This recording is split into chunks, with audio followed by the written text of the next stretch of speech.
자, 이제 이어서 로마서에 이어서 이제 고린도전서를 한번 살펴보기로 하죠. 로마서하고 고린도전서가 바울 서신의 대표적인 또 서신이라고도 말할 수가 있죠. 그 고린도전서 1장 23절, 24절 얘기를 보면 우리는 십자가에 못 박힌 그리스도를 전하니 유대인에게는 거리끼는 것이다. 사실은 구원자를 유대인은 대망하고 있잖아요, 여전히. 근데 예수 그리스도가 그 그리스도다 이렇게 얘기를 하니까 유대인들은 받아들이기가 어려웠습니다. 그냥 껄끄럼한 거예요. 그리고 다른 이방 사람들에게는 참 미련한 짓이다. 어떻게 예수가 우리의 구세주가 될 수 있다는 거냐. 굉장히 이제 그 당시에는 미련한 것으로 치부가 됐다는 얘기죠.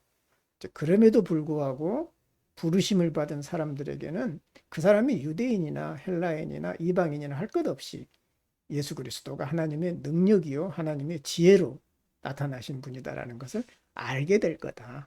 이것은 이제 바울 사도의 신앙 고백이에요, 사실은. 그러면서 본인도 그걸 받아들이지 못했지만 이제는 이제 어떤 특별한 차원의 부르심을 입었다는 것이죠. 이제 어떤 마음의 그 소명감을 느낀 거예요. 그렇게 보니까 예수가 하나님의 능력이고 하나님의 지혜라는 걸 알게 됐다는 얘기는 바울 사도가 고백하는 거죠.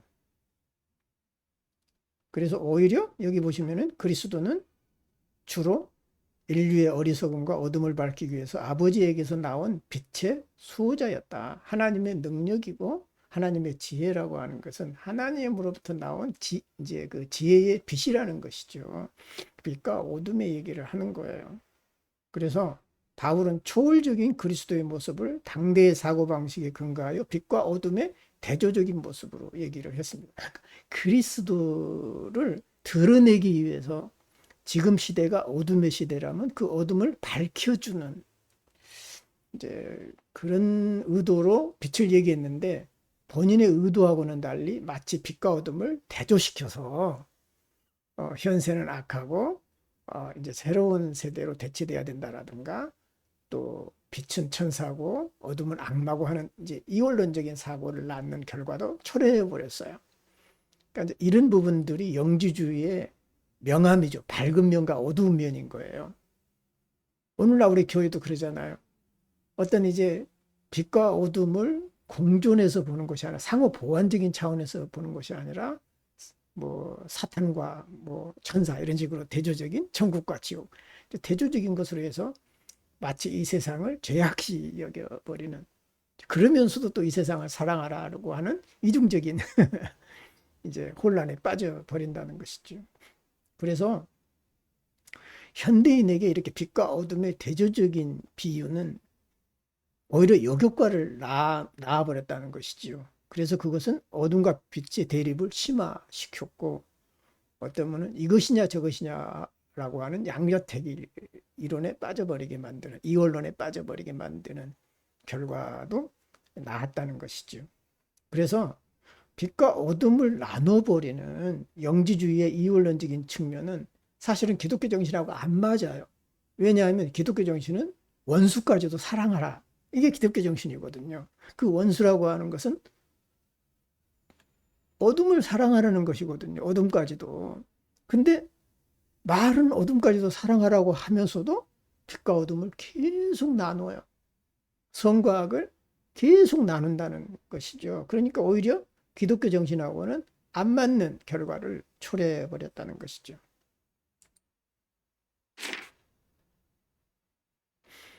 그래서 고린도전서 2장 7절은 우리는 은밀하게 감추어져 있는 하나님의 지혜, 은밀하게 감추어져 있는 하나님의 지혜가 우리 내면의 빛이잖아요. 이게 영주주의적인 사고방식인 거예요. 그것은 하나님께서 우리를 영광스럽게 하시려고 영세전에 미리 정하신 지혜다. 감추어진 지혜가 곧 내면의 지혜라는 것입니다. 그래서 바울 사도는 영주주의 영향을 많이 받으면서도 또 영지주의의 한계를 또 극복하려고 굉장히 노력을 했어요. 그래서 이제 무의식에 대해서 특별한 주의를 기울이는 사람들은 이 숨겨져 있는 은밀한 빛을 깨워서 이끌어낼 수 있다. 영주주의자들은 그러잖아요. 숨은 빛을 발견할 때 구원을 얻는다는 것이죠. 이 불빛이 꺼지지 않고 다시 사라지지 않으려면 이제 부싯돌에 불을 붙이고 힘차게 부채질을 해야 된다는 것이, 그 내 속에 있는 불이 꺼지지 않도록 그만큼 노력을 해야 된다는 뜻이겠죠. 그러면 불처럼 빛나는 참으로 찬란한 빛을 얻게 될 거다. 그리고 그 빛으로 원하는 것을 창조할 수 있을 거다. 그래서 우리 안에 숨겨져 있는 천상의 신성한 빛은 외부에서 우리 인간이 집어넣을 수 없는 것이고 스스로 내부에서 발현돼야 된다는 것이죠. 어떤 영주주의에서 보면 어쩌면은 이제 그 타락한 것이 이제 어쩌면은 그 몸에 의해 타락한 몸의 빛이 가두어졌다라고 얘기를 하는 것이죠. 그러나 예수는 그런 의미는 아니에요. 우리 안에 있는 하나님의 영, 하나님의 영이 인간의 몸에 임재한 것으로 설명하지 타락한 인간의 몸에 갇혀 있다라고 설명하는 건 아니거든요. 그럼에도 불구하고 그 둘이 혼돈되게 사용됐고 많은 부분은 기독교 교회에서 잘못 인용되기 시작했다는 것이죠. 그러면서 오히려 영주주의적인 길을 더 많이 따르고 있어요. 현대 기독교도. 이런 부분들이 굉장한 문제가 되는 거예요. 교회에서도. 그렇기 때문에 아주 그 극한 대립을 하잖아요. 교회 내에서도. 이런 것들이 빛과 어둠의 극한 대립인 거예요. 마치 우리나라에 지금 현재 양쪽으로 막 분열돼 있어가지고 지역으로나 뭐 여러 정파들이 나눠져 있어가지고 서로 극한 대립을 하는 것은 이런 교회론적인 배경 그리고 영주의적인 배경 이런 것들과 무관하지 않는 거예요. 이런 신앙적인 전통하고도 사실은. 그런 것들을 우리는 살펴볼 필요가 있습니다. 이제 바울 사도가 이제 고린도 교회에 이제 그 공동체가 처음 생겨났잖아요. 그리고 그 고린도라고 하는 도시가 굉장히 그 화려한 도시였잖아요. 그래서 거기에 이제 그 타락한 이제 일들 그리고 음행이 있었다라는 얘기를 있다는 소문을 들었어요. 그런데도 사람들은 자만하고 있다는 거예요. 우리는 그런 일이 없다. 우리하고는 상관없다. 이런 식으로 이제 하니까 여러분은 자만하고 있습니까? 오히려 여러분은 그런 음행을 통탄하고 또 그러한 일을 저지른 자를 여러분 가운데서 제거해야 되지 않습니까? 마치 내 일이 아닌 것처럼 이제 그렇게 등한시한다는 것이죠. 내 일하고 분리시킨다는 것이죠. 그래서 어떤 이제 그 당시 영지주의자들은 몸은 타락한 것이기 때문에 악한 것이기 때문에 타락해도 괜찮다 또 이런 사상들이 있었어요. 그러니까 영혼만 구원받으면 된다 이런 게 있었어요. 그렇기 때문에 그런 사상들을 갖고 있었기 때문에 육적으로 타락된 것은 아무 문제가 될 게 없고 거리낌도 없다. 오히려 자기의 타락을 정당화시켰던 것이죠. 또 그렇지 않는 물론 이제 금욕주의를 강조하는 영지주의 측도 있었지만은 많은 사람들이 이제 거기에 휩쓸려 갔다는 것이죠. 그래서 이제 어떤 죄에 대해서 무감각해지고 또 자기 자신을 어떤 세상적인 악한 행동에 대해서 정당화시켜버리는 그런 일이 있기 때문에 굉장히 이제 오히려 그 거만하고 자만한 이런 모습을 보게 됐다는 것이죠. 의식과 무의식의 구별이 없어진 것이라는 것이죠. 어찌 보면. 그래서 무의식적인 인격사회와 자아와 구별이 없어져 버리면 결국은 자아 팽창이 이루어져요. 내가 신인데 그리고 내가 빛을 소유하기 때문에 나는 이미 구원받았어. 뭔지 이런 심지어는 기독교인들도 그런 거 있잖아. 자기가 잘못해놓고 나는 하나님이 용서하셨으니까 이젠 괜찮아. 이렇게 말해버리는 사람 있잖아요. 그래서 어떤 이제 영화에도 나왔잖아요. 그 살인자 가족이 이제 얘기하니까 나는 회개한 줄 알았더니 회개한 게 아니고 나는 하나님한테 용서받았기 때문에 인간에게 용서를 구할 이유가 없다는 식으로 얘기를 해버리니까 그 피해자는 얼마나 황당하겠어요. 이게 신앙인가? 이게 이제 자아 팽창 상태인 거죠. 하나님과 동일시해버리고 어떤 인간의 어떤 잘못이라든가 문제점을 전혀 인정하지 않으려고 하는 자기 자신의 어두운 면을 다른 사람한테 투사해버려. 그리고 투사가 일어나지 않아. 이 투사를 부인하는 사람이죠. 그림자를 부인하는 사람들이에요. 이 사람들은. 그렇게 되면 투사 대상과 동일시된다. 이는 그 자체로 개인에게 팽창의 위험 요소가 된다. 그래서 이제 팽창이 되면 눈의 사각지대가 확대됩니다. 그리고 투사 대상과 동일시되는 경향을 강화합니다. 나는 신이라고 하는 신에게 자기 자신을 투사시켜버리는 것이죠. 응? 모든 것이 정당화되는 거예요. 신이 행하는 악한 행위마저도 정당화시키잖아요. 응? 아, 신은 괜찮아. 뭐 이런 식으로. 인간이 볼 때는 그런다 할지라도. 이에 대한 분명한 증상은 우리가 환경의 반응에 주목하고 주변에 주의를 기울이는 것을 점점 더 싫어하는 형식으로 나타난다. 주변에 대해서 어떤 숙고하는 것이 아니라 별거 아닌 것처럼 어디에 빠지게 되거나 일방적인 사람들은 그 외에 다른 것은 별거 아닌 것처럼 취급해 버리잖아요. 이런 것하고 비슷한 현상입니다. 바울 사도는 그거를 철저하게 인식했다는 것이죠.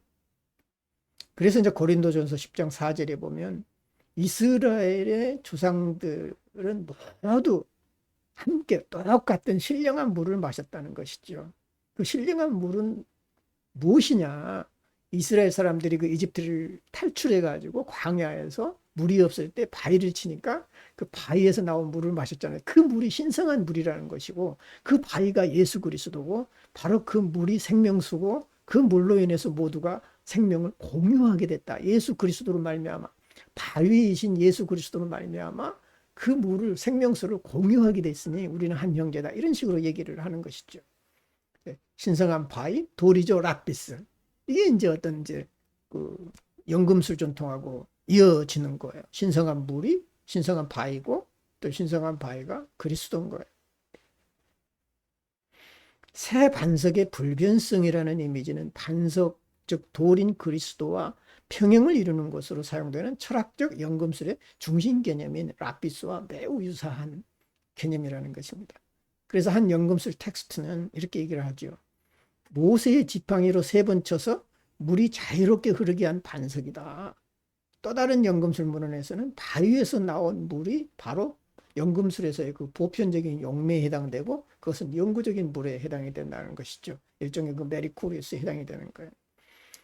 영원한 복음이 그리스도의 메시지인 것처럼 새 반석이 그리스도를 대신합니다. 그래서 성령을 소유한 모든 사람은 새 반석이 될 거다. 이제 이걸 베드로가 이제 이어받았다 그러냐. 이제 그 반석이 이제 어떤 교회의 기초가 될 거다. 그 교회의 기초는 곧 그리스도라는 것이죠. 이런 사상은 수도원을 통해서 성령 운동으로 발전을 했고요. 그다음에 이것이 이제 종교 개혁자 루터에게로 이제 발전했고, 그다음에 이제 연금술을 통해서 현대 과학과 이제 맺어지게 됐다는 것이죠. 이런 이제 역사적인 과정을 융이 정리해 줍니다. 참 융이 성경을 통해서 얘기를 참 많이 해요. 그래서 이제 고린도전서 13장 4절에 보면 사랑장이라고 그러죠. 이거 참 여러분이나 나나 참 좋아하는 성경 중에 참 좋아하는 것이죠. 사랑은 오래 참고 온유하고 시기하지 않고 자랑하지 않고 교만하지 않는다. 참 이 정도 되면 좋겠어요. 근데 이 사랑이 어떤 사랑이냐? 융이 이제 정의를 내리는 건데요. 음, 책임의식이 따르는 사랑이라야 된다는 것이죠. 여기에는 책임이 따라야 되나. 높은 의식과 책임에 대한 교육을 위해서는 분명히 사랑이 필요한데 이 사랑은 통찰력과 이해력이 결합된 사랑이어야 된다. 어떤 사랑, 진정한 사랑은 좀 합리적일 수가 없죠. 그렇잖아요. 진짜 사랑은 사실은 비합리적이거든요. 따질 수가 없는 거예요. 근데 때로는 통찰이 필요하고 이해력과 결부된 사랑이라야만 그 사랑이 어떤 그 악한 결과를 낳지 않는다는 거예요. 항상 사랑은 좋은 결과를 낳는다라고 생각하는데 그렇지 않다는 것이죠. 왜냐하면 지난번에도 내가 얘기했지만 사랑은 원형적인 거예요. 그 원형적인 거기 때문에 굉장히 초월적인 거고 신적인 속성을 가지고 있어요. 그것은 인간의 어떤 통제력을 넘어서 있다는 것이죠. 사랑이라고 하는 것은 통제 불가능한 거예요. 그렇기 때문에 더 넓은 통찰력이 필요하다. 만약에 눈이 멀고 통찰력이 없다면 그 사랑이 어떻게 될까? 이해력도 없으면 사랑만으로는 소용이 없다는 것이죠. 그리고 이해를 제대로 활용하기 위해서는 더 넓은 의식이 필요하고 또 시야를 넓힐 수 있는 더 높은 관점이 필요하다. 사랑하기가 참 어려워요. 자녀 사랑하기도 참 어렵고 그렇잖아. 아무렇게나 막 줄 수 없잖아요. 또 뭐 내가 물론 사랑을 베풀기도 어렵지만 베풀 수 있는 어떤 사랑에 베풀 수 있는 위치에 있다 하더라도 쉽지가 않은 거예요. 왜냐하면 사람이 어렵다고 해서 어떤 경우는 그냥 도와줘 버리잖아요. 나중에는 헤어지거나 등지는 경우가 굉장히 많습니다. 그러니까 도움 받았으면 감사하는 마음도 있으면서 그 사람 보기가 민망하니까 피하게 되는 것이죠. 그런 경우가 우리는 너무 많이 겪었어요. 그런 경우를. 그래서 어려운 사람 보더라도 심사숙고하고 굉장히 생각하게 돼요. 응? 하다못해 뭐 차비 한 푼을 더 도와주다 하도 그럴 수 있잖아요. 정말 없을 때는 그 교통비라도 도와주는 게 좋잖아요. 근데 그거 받는 순간 그 사람하고는 이제 땡치는 경우도 많다는 거예요. 도와줘 놓고 이제 생리별을 하는 것이죠. 그렇기 때문에 그 사랑을 베풀고 자비를 베풀 때도 굉장히 많이 생각을 해야 된다. 그런 것이죠. 맹목적인 사랑은 본능적이 될수록 더 많은 파괴적인 결과를 수반한다는 것이죠. 그러니까 자기 좋은 식으로 사랑해 버리면 맹목적이 되고 본능적이 된다. 따라서 보상적인 로고스가 어둠 속에서 빛나는 빛으로 결합되었다. 어떤 이제 로고스와 사랑이 같이 결합이 돼야 된다는 것이죠. 그래서 자신을 의식하지 못하는 사람은 맹목적이고 늘 본능적인 방식으로 행동한다. 사랑도 그런 식으로 이제 하게 된다는 것이죠. 그게 진짜 사랑이라고 아는 것이죠. 그래서 또 그런 사람들은 자신이 의식하지 못하는 모든 것을 이웃에게 투사시켜 버린다는 것이죠. 그렇게 하지 못한 사람을 비난한다거나 자기처럼 어떤 그런 행위에 동참하지 못하면 비난하죠. 그래서 이제 교회에서나 어떤 이제 사회에서도 봉사 잘한 사람들은 다 그런 건 아니지만 일부는 사람들을 비난하죠. 왜 당신들은 이런 행동에 동참하지 않느냐. 교회에서도 봉사 열심히 하는 사람들은 자기만 열심히 하면 되는데 다른 사람 안 한다고 또 뭐라 그래요. 그래가지고 이제 갈등이 생기기도 하잖아요. 이게 문제인 거예요. 그래서 어찌 보면 그런 사람들은 외부에서 발생하는 모든 환상에 이제 속아 넘어간다는 것이죠.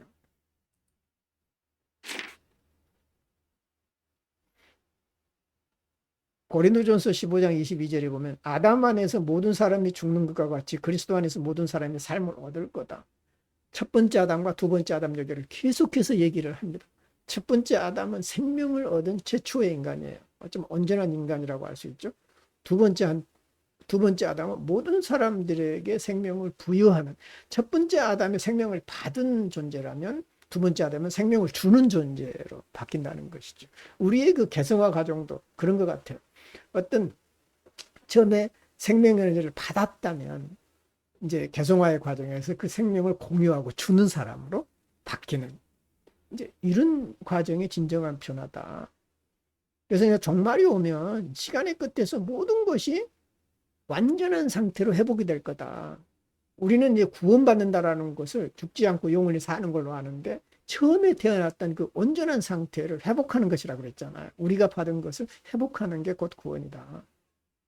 그래서 이제 엘리야가 진실로 먼저 와서 만물을 회복할 거다 하고 얘기했는데 그게 유대교의 오랜 전통으로 전해져 내려온 것이다.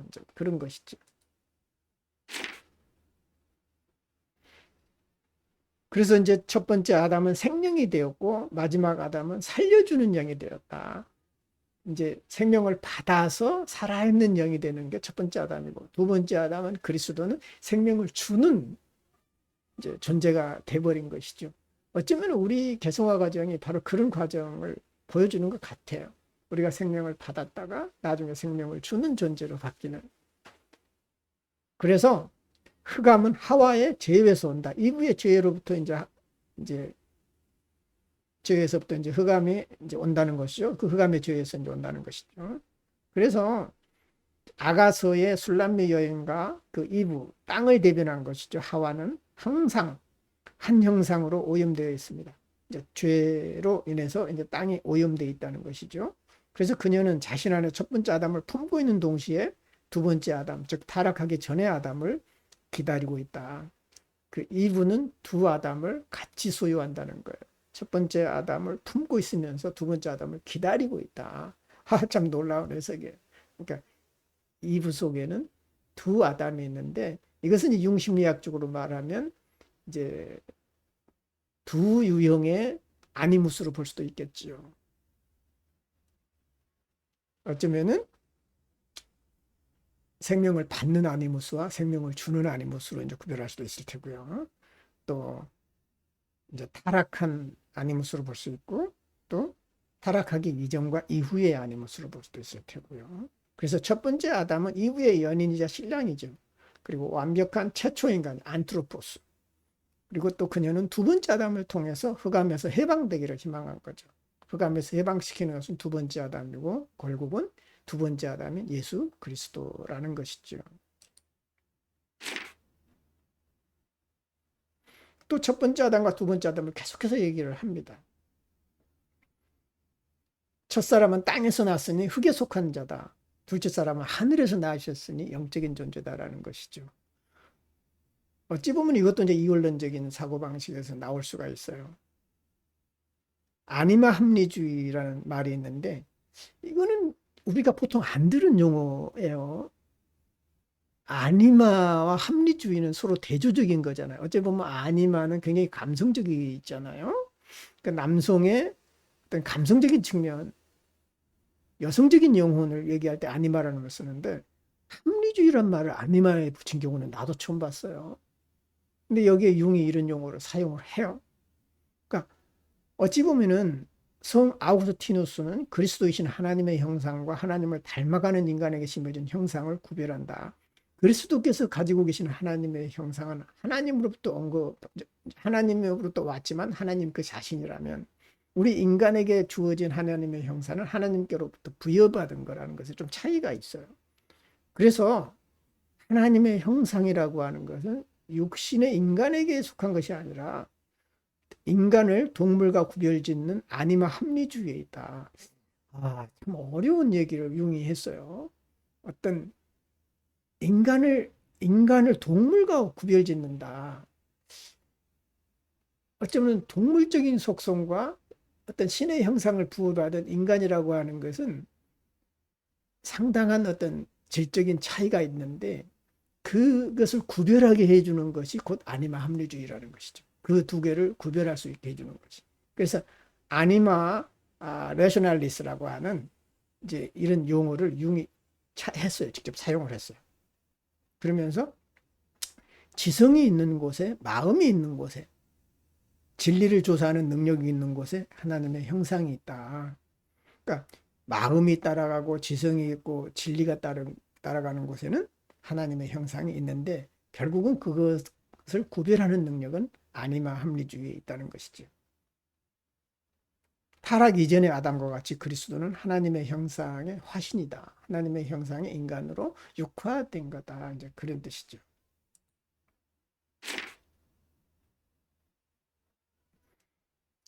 고린도 이제 후서를 딱 한 절만 제가 인용을 했는데요. 여러 계시를 받은 것이 지극히 크므로 너무 자만하지 않게 하시려고 내 육체의 가시, 곧 사탄의 사자를 주셨다. 바울 사도가 이제 굉장한 능력을 갖게 되고 많은 신비한 것을 체험을 하면서 이제 신의 계시를 받은 경험이 많아요. 그러다 보니까 이제 팽창이 될 거 아니에요. 우리가 이제 그 환상을 많이 보는 사람들은 팽창 상태에 이르잖아요. 보통 사람들이 보지 못하는 그런 환상을 늘 보게 되고 또 그리 가면 이제 자신이 모든 것을 할 수 있고 새로운 것을 많이 경험하기 때문에 팽창 상태에 이른다는 거죠. 바울도 그랬나 봐요. 바울도 계시를 받고 뭐 이제 뭐 어떤 신의 세계, 영적 세계를 경험하다 보니까 굉장히 커진 거예요. 그래서 자만하게 될까 봐 바울에게 육체의 가시를 줬다. 곧 사탄의 사자를 주셨다. 바울 사도가 그 늘 눈에 그 안질인가 있어가지고 그 고통을 많이 겪었다고 그러잖아요. 그렇게 알려져 있잖아요. 그러니까 이제 육체의 고통, 그 병으로 인한 그 육체의 고통을 의미한 것 같아요. 그러니까 이제 병에도 안 걸리고 그렇게 바울 사도처럼 학식이 풍부하고 또 지혜가 풍부하고 신앙심이 깊고 열정적인 사람이 몸도 하나도 안 아파. 완벽한 거죠. 그러면은 바울 사도가 이제 그리스도를 완전 대신하거나 이제 신이 되거나 이런 위치에 가버릴 수도 있겠죠. 근데 그렇지 않고 몸에 가시를 줬고 그 가시가 곧 사탄의 사자처럼 느껴진 거예요. 바울에게는. 이것도 바울 사도는 감사한 거예요. 나를 쳐서 너무 자만하지 않게 하려 한 거다. 응? 너무 자만하지 않게 하려고 나에게 이런 아픔을 주셨다. 이제 이런 얘기를 합니다. 그러니까 바울 사도의 고백인 거죠. 그래서 고대 사회에서는 그 자율적인 정신을 악마주의와 주술로 간주했어요. 육체의 가시를 저는 마음의 아픔, 상처, 융으로 말하자면 그림자잖아요. 어떤 그림자를 인식하게 되면서 아팠는데 어떤 그런 열등감이라든가 이런 것은 아마 악마의 소용일 거다. 그리고 누가 나쁜 주술을 나한테 행해서 이제 내가 이런 고통을 당할 거다. 이런 식으로 고대 사람들은 얘기를 해버렸다는 것이죠. 그래서 이제 초자연적인 악마적인 존재가 나한테 해코지해서 그런 거다라고 생각을 했다는 것이죠. 심리학적인 관점에서 볼 때 무의식의 내용이 의인화된 것을 믿어버리는 것이죠. 어떤 이 속에 있는 그림자가 의인화될 때는 악마의 모습으로 나타나고 그 악마는 나와 전혀 상관없는 존재가 돼버리는 괴롭히는 존재가 돼버린다는 것이지요. 이 믿음은 오늘날까지 사라지지 않았지만 여전히 많은 형태로 남아있습니다. 예를 들어서 양심이 신의 음성이라고 생각한다거나 좋은 거죠. 어떤 양심이 하나님의 음성으로 생각하는 것은 좋은 거예요. 매우 중요한 심리적인 요인으로 간주된다. 그래서 이 모든 현상은 인간의 도덕적인 반응이 악마나 수호천사 등으로 불리는 자율적인 역동성의 결과다. 천사로 생각한 것도 내 안에 있는 선한 인격이 인격화돼서 나타난 거잖아요. 악마로 나타난 것도 내 안에 어두운 측면이 인격화돼서 외부 대상에게 투사돼 버리고 외부 이미지에 투사시켜 버리는 것이죠. 그래서 선한 양심 옆에는 언제나 마귀나 악한 영이 있다고 믿습니다. 선한 생각을 하면 악한 생각이 와서 방해한다라고 믿는 것이죠. 대극의 양립성에 대해서 얘기를 하는 거예요. 그래서 양심을 돌아보는 사람은 언제나 선이 악을 능가한다고 여깁니다. 왜냐하면 하나님은 양심편에 있다라고 믿는 것이죠. 그러므로 바울이 자신이 사탄의 사자를 가졌다는 사실을 인정했는데 이것을 어떻게 보면 심리학적으로 보면 너무 당연한 거예요. 근데 그 너무 당연한 것이 우리한테는 너무 어려운 일이죠. 이게 정말 사탄의 사자가 사탄이 나를 괴롭힌다고 쉽게 얘기했을지 모르지만 어떤 이것이 내 안에 있는 어두운 그늘임을 고백한다라고 하는 것은 정말 어려운 일이라는 것입니다. 짜잔 이렇게 해서 이제 일단락 이제 마치고 이제 여러분과 얘기를 또 나눠보기로 하겠습니다.